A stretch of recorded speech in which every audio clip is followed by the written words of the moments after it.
আসসালামু আলাইকুম। আমি নাফিজা শিলা। সবাইকে ওয়েলকাম করছি আমার নতুন একটা ভিডিও দেখার জন্য। আমার আজকের আয়োজন অনেক বেশি টেস্টি এবং সহজ একটা নাস্তার রেসিপি।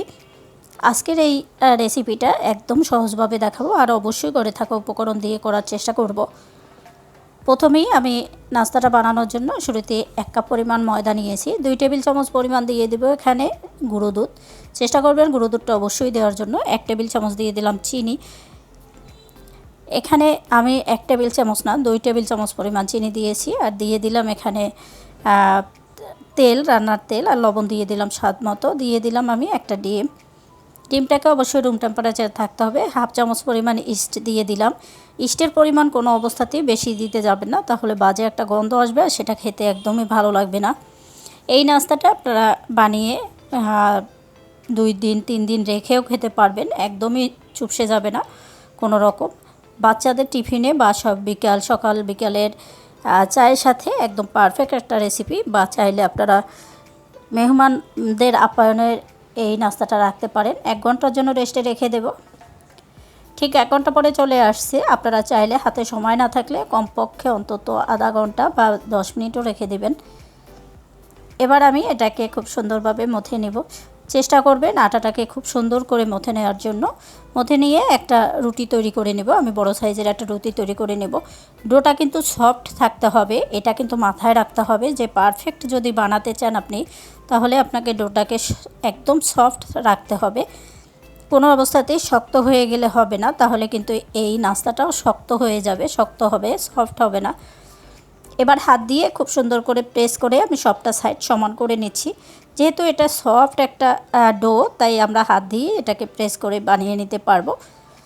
এমনভাবে করতে হবে যাতে সবটা সাইড একদম সমান থাকে, একটু মোটা করেই করতে হবে।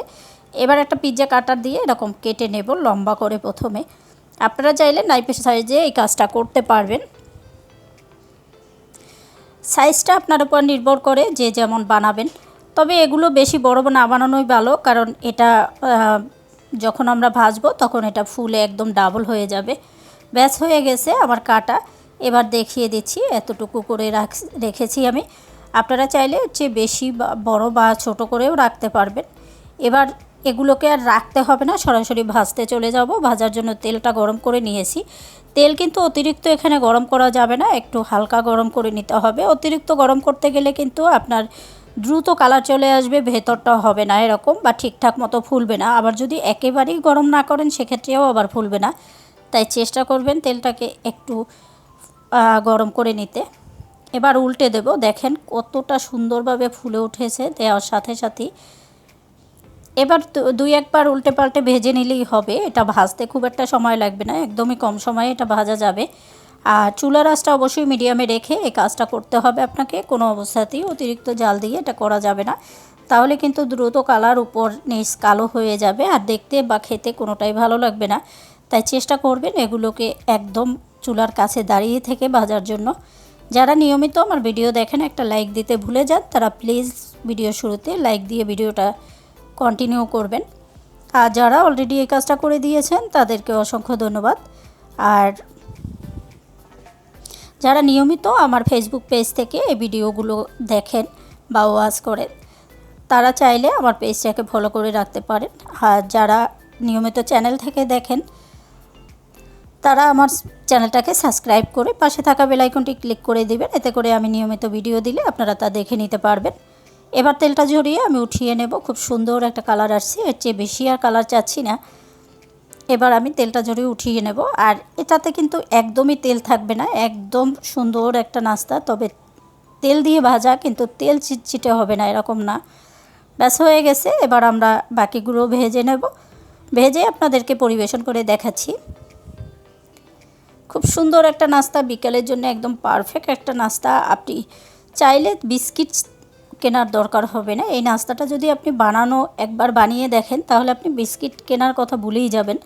এতটাই টেস্টি আর এতটা কম সময়ে কম উপকরণে বানানো যায়। দেখতেও ভীষণ সুন্দর হয়েছে। চাইলে এটাকে একটা এয়ারটাইট বক্সের ভিতরে রেখে আপনারা 2-3 দিন পর্যন্ত সংরক্ষণ করেও খেতে পারবেন। এটা চুপসেও যাবে না, যেমন রেখে দেবেন তেমনই থাকবে। দেখেন ভেতরটা কতটা সফট হয়েছে, ইয়ামি। আশা করি আমার আজকের এই সহজ রেসিপিটা আপনাদের ভীষণ ভালো লেগেছে। ভালো লাগলে লাইক দিয়ে সাথে থাকবেন। আজকে আর বাড়াবো না, সবাই ভালো থাকবেন, সুস্থ থাকবেন, নিরাপদে থাকবেন। নতুন আরেকটা ভিডিও দেখার আমন্ত্রণ জানিয়ে আজকের মতো আল্লাহ হাফেজ।